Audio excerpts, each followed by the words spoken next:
Hi, everybody. It's Susan. I wanted to just say a few words about the Gemini full moon, which is it's really quite a challenging moon. I have to say, it's not as lovely as the new moon was, but just keep in mind that the new moon cycle is the flavor of the entire lunation. So, what began on the new moon in Sagittarius is still effective. It's still valid.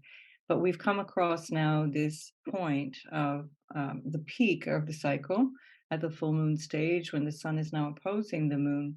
And we can see that there is some tension here because Mars is exactly conjunct the moon within a few, just 6 minutes, 6 arc minutes of a degree, which is an incredibly tight conjunction.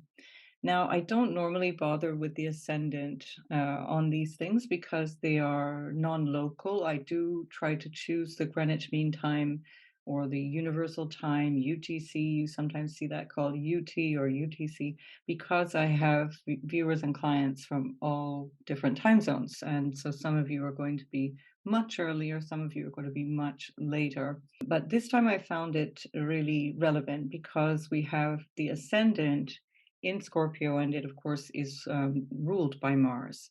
And that ascendant is also what I would consider to be conjunct the South Node. And so something is very significant here when you see that the nodes are very close to those main points. And again, it's 7 degrees off, so it's not a super tight conjunction, but it's extra information. It means that something striking and jarring is likely to take place. It's something that is going to be distinctly different compared to before.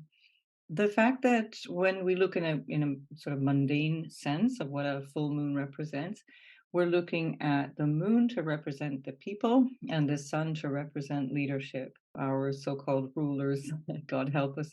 And so here we see that the moon and Mars, what is aggression and frustration and assertion, etc., is very, very tight here. So we're seeing that also in the eighth house, which is the natural house for Scorpio. People are angry. There's no doubt. People are angry. And I think what's happening is increasingly around the world, people are starting to become no longer tolerant of the situations that they're finding themselves in. And I think we're going to increasingly throughout this week see events that are going to be incredibly confrontational. We've certainly seen that for, I mean, obviously years. For anybody who's paying attention, that's been a bit of a thing, really, since Pluto entered Capricorn at the end of 2007. It's not new, but what is fresh this time is that there will be a series of incidents that will cause people to become extremely rebellious and angry. And one such thing, as I was looking at this chart to prepare it, I was also very much in mind of what has been exposed by Matt Taibbi, who is, by the way, an extraordinary journalist, one of the rare people you could actually describe as a journalist these days, along with Glen Greenwald and some very, very small other handful of reliable journalists, those who aren't at least in prison. Many of you might be aware that he exposed what was going on at Twitter. So he was chosen by Elon Musk because of his integrity, because of his neutrality. He's not a political journalist in the same vein as someone like Aaron Maté, for example. These people are calling people out on all sides, which I find very important these days because it's very rare to get unbiased, unvarnished news. And what Matt Taibbi did was he started a Twitter thread explaining how Twitter has been behind the scenes, controlling the spread and sharing of information that would have otherwise been quite influential, particularly around the last presidential election in the United States. Now, again, for those of you who are not American, just bear with me on this. It will affect all of us because even though I live in Europe, for example, many of you are in Europe, many of you are in Asia, Australia, and so on. Alas, this is the world we live in. We live in a world now where there's an enormous amount of intervention by non-elected officials and especially by social media platforms that, as you may know, especially over the last 2 or 3 years, has become more and more interventionist and more suppressing freedom of speech. So these are really important things, and I decided at the same time to examine how these tweets were affecting both the Twitter chart and then were going to be affected by this full moon. And again, I just want to point out that this full moon on in the universal time in Greenwich Mean Time is happening in the eighth house of secrets. It's happening in the eighth house of scandals and all that is a little bit underhanded in the sign of Gemini, which is about news, information, and of course, with Mars there being something very contrary, being something very challenging for the people. We see, of course, that also we still have Uranus on the North Node. This is in the seventh house of partnerships. Oh, by the way, just a reminder that the US established chart for the independence of the United States is also with a Mars in Gemini, and that is something really important to consider while I'm pointing all of these things out. So we have at the time of the full moon a Neptune that is now moving direct. And in fact, today, as I prepare this, Neptune is still technically retrograde. It's stationing direct, but it takes so long, takes many, many days for a big planet like Neptune to actually fully station. And yet, at the time of the full moon, it is in fact going direct. And then the other thing I just wanted to point out is that Venus in Sagittarius will be in a square with Jupiter, which is in Pisces. And that's a rather lovely sort of, you could almost call it a mutual reception, except that Jupiter actually also rules Pisces. And Venus is certainly exalted in Pisces and is in the sign of Jupiter's rulership. And so there is this kind of a mutual reception, which I find actually really quite uplifting. Even though it's a square, we are now talking about a square between benefics.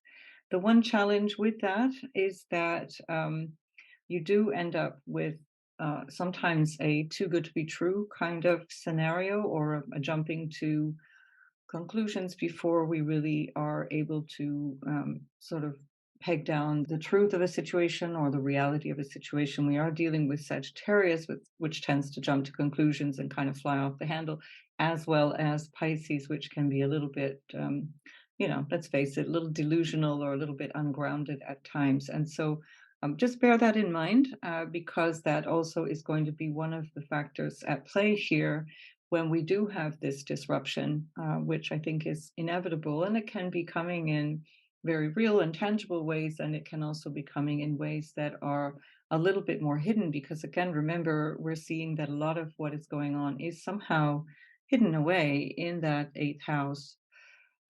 We also see, and again, it's 4 degrees off, but I'm going to call this one because I think it's something important.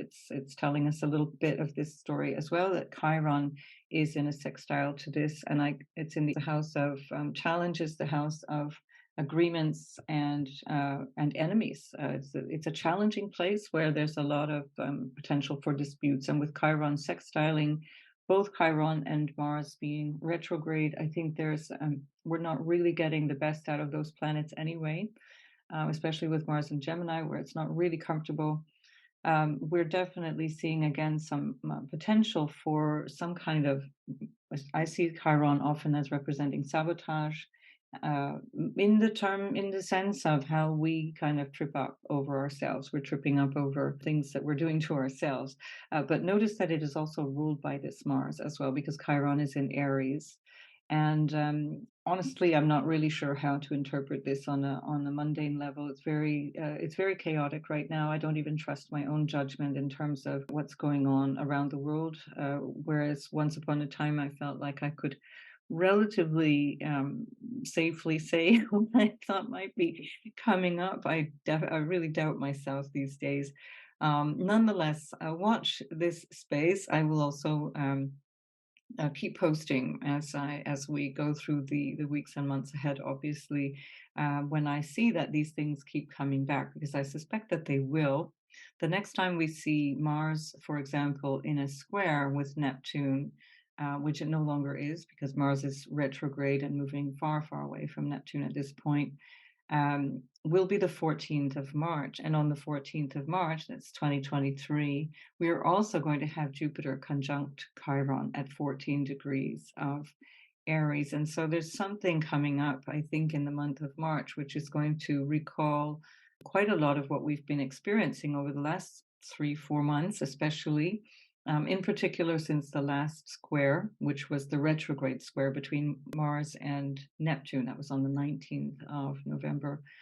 And so the other aspect to this to keep an eye out for is that we've got Pluto, which is almost at 27 degrees, 3 degrees away. It's now moving direct at the time of this full moon, which is in this sextile with Jupiter, which is still in Pisces at 29 degrees. So basically 2 degrees off. That's a really close sextile. Within 2 degrees, it's really interesting from a point of view of sextile, 1 or 2 degrees. Beyond that becomes a little bit, again, like I said with the Chiron, I'm stretching it a little bit, except that Chiron is ruled by that Mars. But let's come back to this Pluto. Pluto there in the third house. What is the third house? It's all about our communications. It's about how we express things. It's about internet and how we fight for the when Pluto is in the third house. I'm speaking as a Pluto third house native, fighting for the truth, fighting for something to be reliable, fighting to have things be honest is one of the it's almost like the fear of Pluto in the third house. It's a fear that you're being lied to. It's a fear or a sense that you can't rely on information, and it makes you almost obsessive about finding the truth. And here we have that in the third house of this particular chart. In the modern rulerships, it can be interesting to see the association of Pluto with this ascendant in Scorpio as the modern ruler of Scorpio. I always see the modern planets, or let's call them the outer planets, because they're already hundreds of years in our consciousness now. But those planets tend to complete the story. I find that the 7 so-called original planets are the ones who really tell the depth of the story, and then the outer planets complete the story. Here we have that sextile between Pluto in the third and Jupiter in the fifth. And what is the fifth? Well, that's also the house of business. It's both the third and the fifth house respond to exchanges of all kinds. In the fifth house, it's entrepreneurship and creative ideas around business. With Jupiter very strong there, and with Pluto very strong as the one of the chart rulers, Mars in the eighth, and then Pluto there in the third. Very, very powerful position there, approaching the US Pluto return, which is going to be exact once more in February at 27 plus degrees. We're really experiencing something quite volatile here. And again, I really hesitate to call this one because God only knows. But I suspect we're going to be in for some real turbulence around issues related to how people feel they have been played by the leaders, as it were, as well as with regards to social media, as well as with regards to justice. I forgot to mention, because of course Sagittarius, ruled by Jupiter, is all about justice. It's about higher justice. Venus, which is in Sagittarius, rules more like human justice because she's the ruler of Libra. And that's more like this justice of a worldly sort. And the Jupiter ruling Sagittarius is more about divine justice. And so there's a real energy of righteousness here. Of course, Venus is in a semi-sextile to Pluto, which is also, I find, a very uncomfortable energy, as Venus is also squaring that Jupiter. So the picture is looking a little bit antagonistic for this time around the 8th of December.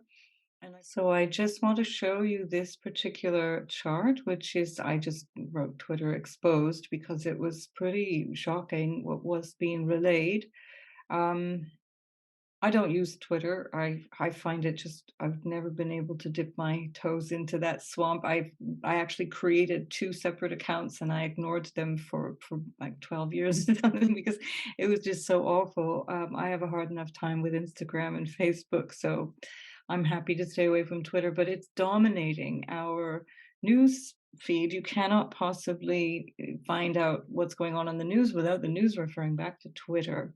It's in our consciousness, and for good or bad, this is what we get. So here we are. Now again, I've shifted this to Washington, D.C. because these reports were coming from Matt Taibbi.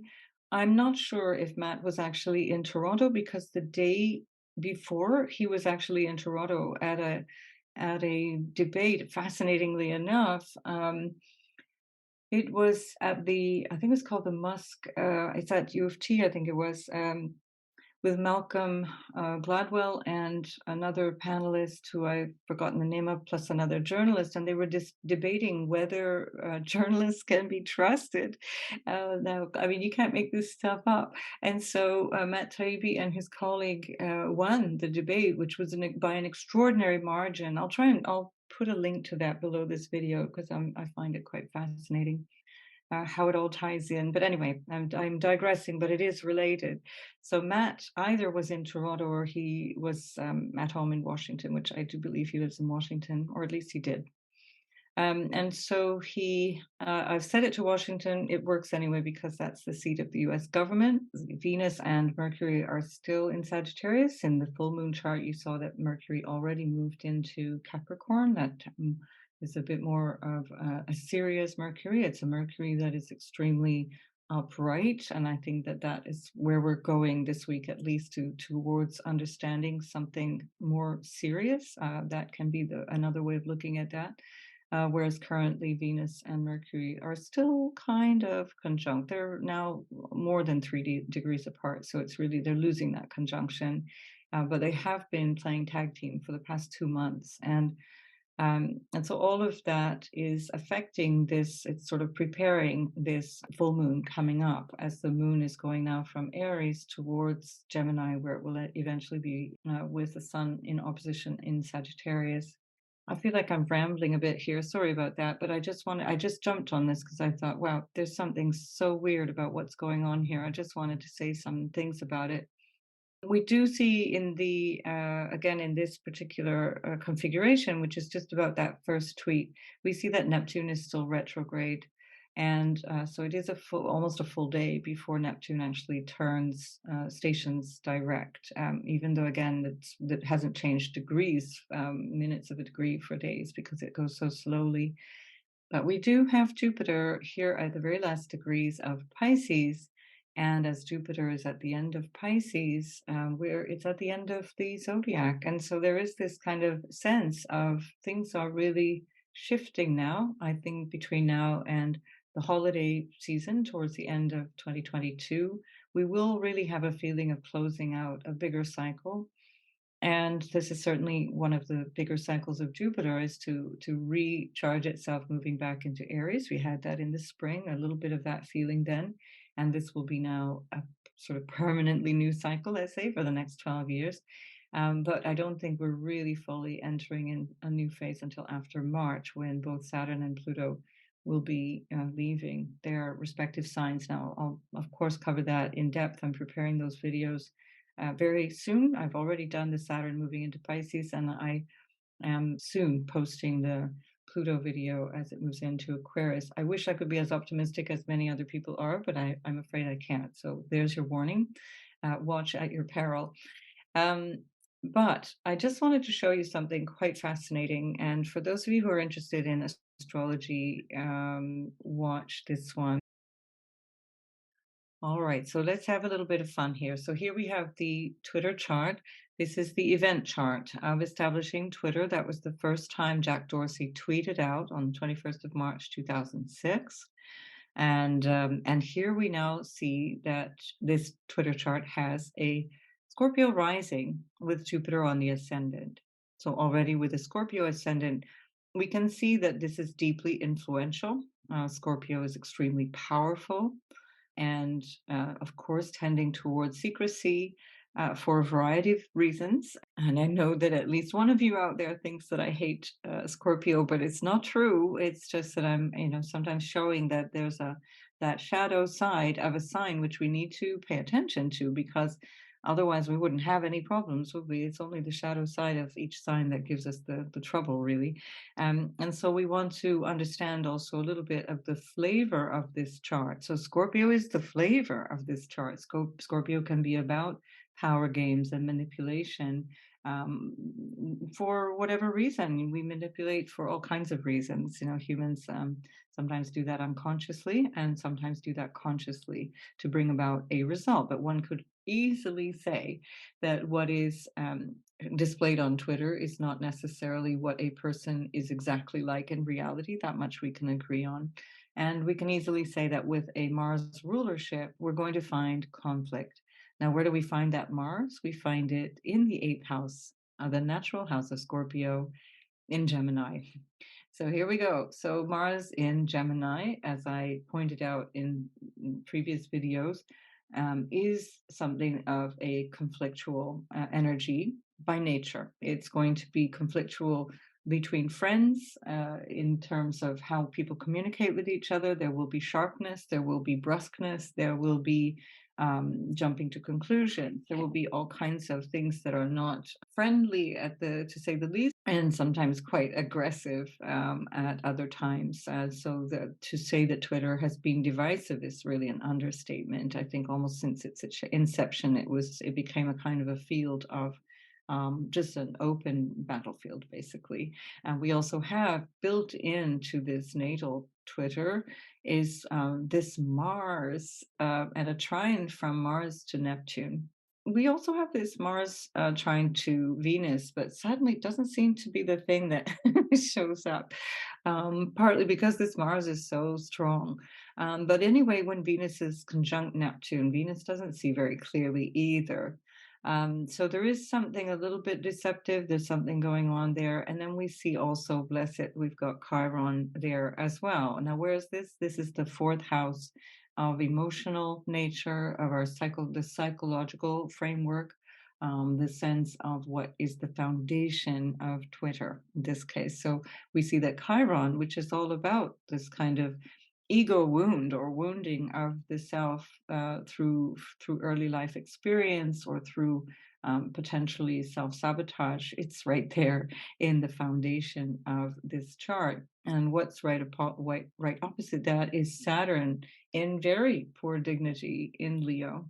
It's a retrograde Saturn in the 10th house, which in principle is very strong. So it's still a strong Saturn, but it's in Leo. And Saturn in Leo often shows us people who have very big struggles with self-esteem, big struggles around father often. So yeah, could we say that? We see people on Twitter with self-esteem struggles and with daddy issues. I could say, yeah, probably. I'm not going to go too deep into all of that analysis around Twitter. I think it's something that if you're an astrology student, it could be really interesting to track a few more of these things. If you have questions, put them in the comments below, but I don't want to spend too much more time on all of this. But just to point out these foundational things in the chart, because it becomes really interesting now when we start to look at what happened on Friday in the evening. I've put this chart for Washington only because I think that's where Matt Taibbi was tweeting from, although he may have been in Toronto, where he was just that day or the day before in a really interesting debate. I'll link that. If I can find a good link on that, I'll link it below this video because it was a really interesting debate, which I think was happening at U of T. And along with a colleague of his, was debating Malcolm Gladwell and another colleague of his about whether we can trust the journalism today. Can we trust journalists? Can we trust mainstream media? And why not? Needless to say, Matt Taibbi, who is an extraordinary journalist, really one of the very, very few who are really worthy of that name, he crushed it, and he won by the largest margin of any debate in the history of that particular debate. And so I will post that below, but it's of course very relevant to what we're talking about here. You've probably already noticed that the chart is exactly the same. It's the same setup as the Twitter foundation chart. And guess where Mars is? Now Mars, oh, you can't make this stuff up. You've got Mars now backing in. So as I'm doing this video, Mars is exactly conjunct Twitter's natal Mars. Mars is retrograding back into Twitter's natal Mars at the time that these 40 tweets started by Matt Taibbi to expose that Twitter was actually interfering with what Americans could be exposed to in terms of what Joe Biden and his son Hunter Biden were up to with regards to issues around investments in Ukraine and China and what they were getting back in return. This, of course, would have been interesting for the American electorate to know. This was all being suppressed by Twitter. They did it deliberately and with quite a bit of debate in the background about how to justify it in order to get the outcome that they wanted for the election. Now, regardless of which side you're on, I don't find either side appealing. I'm not able to vote in American elections, so I don't have skin in this game, but regardless of where you stand politically, it's just not okay to prevent people from having access to information that they would want to be able to make a valid decision as a voter. And this is what Twitter was doing. Now, in the Trump case, what was his name? Michael Cohen was Trump's personal lawyer. He ended up in prison. He did prison time for doing exactly what Twitter did. And I'm not sure how they're going to organize that, who's going to be able to be held accountable for this. It seems that Jack Dorsey gets a little bit off the hook because apparently he was not really an active CEO, although he is the CEO, so he should be at least aware of what's going on. Anyway, the people that are responsible should, in some way or another, be made to be responsible for this very, very clear disruption and basically meddling in the U.S. election of President Biden. And so this is going to cause quite a storm. I think this is the thing to be watching out for in the weeks ahead. I just want to point out where we're looking at this full moon coming up is that we've also got Venus and Mercury here conjunct the moon and Pluto conjunction in that is in the second house of Twitter. Second house, of course, of values, ruled by Jupiter. Lofty values, but something very, very strange going on when Pluto is with the moon. There tends not to be a very, very easy relationship with psychology and emotion. Of course, in a mundane chart, we look at the moon to represent people, and this is something that is being again triggered by this full moon. So you can't make this stuff up. So here we have the 2nd of December. By the way, Venus is very strong here because Venus on this same day, Venus became visible. She's far enough away finally from the sun after having been so close to the sun for so long, what is known as under the beams of the sun. She finally escapes the beams of the sun to be visible. And so now throughout December, you're going to be able to see all of the planets, in fact, up to Saturn, Jupiter, Saturn, all included. If you look in the evening sky, you'll see that. I made a community post about that the other day. And so this is a strong Venus, and she's coming up to conjunct this. She is in a very broad opposition with this Mars, but also the Mercury being very, very close to this conjunction with the Moon, and also in a close-ish conjunction with Pluto. So the Mercury exposing something in the house of speech, in the house of values, in the house of what is, I suppose you could call the house of finance as well with regards to Twitter. This should be, I think, something that becomes quite a big issue for the future of Twitter. Some people are saying that Twitter is dying. It's again, it's become very politicized, very polarized. The liberal media, which by the way, Twitter was very skewed towards, seems to be saying that Twitter is dying and that it's just full of hate speech and so on. These things have not been shown to be true. And the other thing is that, of course, there's been a mass exodus of people sort of performatively leaving Twitter. telling everybody on Twitter that they're leaving Twitter. Just one final tweet, please. But I'd be curious to see if those people actually come back. And that I wonder when Mars turns direct in January, and certainly by the time Mars is squaring Neptune again in March, 14th of March, I should think that many of those people will come kind of crawling back to Twitter. I doubt that Twitter is going to die. I doubt it. I think that it's going to be reborn. I think it's going to be completely reconfigured. And I suspect that this is going to imply at least some kind of formal oversight or some kind of monopoly intervention, because this kind of thing is exposing how a private company, well, in principle, semi-private company, publicly owned, but not a government-owned or government entity, except through the back door. That's something that requires some kind of oversight, because they apparently can't do that themselves. So anyway, again, this is all very much a thing going on it's kind of progressing very quickly as we go. Notice as well that we've got Uranus directly opposite the ascendant on the descendant.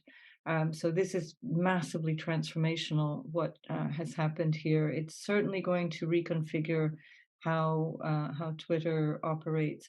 We see that also the South Node was exactly conjunct Jupiter, and then the North Node, Uranus and Mars, were in exact opposition to Twitter's Jupiter in the first house in Scorpio. So definitely that was a big shakeup already during the summer. July and August was when Musk was forced basically to threatened by legal action if he didn't buy Twitter, didn't go through with that deal. There was quite a lot of a shakeup around that. He did come back a few weeks after that and say that he was absolutely going to go through with the deal. And I suspect that at that point he became emboldened because he'd kind of got in that far. So again, I'm not a Musk apologist. So again, no, please don't start freaking out in the comments if you're a Musk hater or whatever.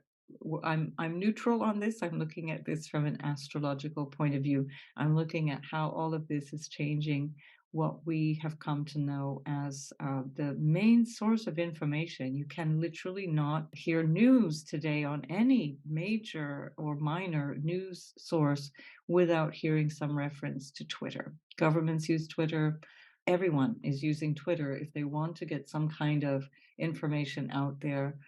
I'm very happy to stay away from it. Perhaps you are too, but I'm afraid I can't get out of it in my day-to-day life. So here we are. I'm not going to spend much more time on this. We can continue this examination in the comments if you want. I can continue in another video if you want.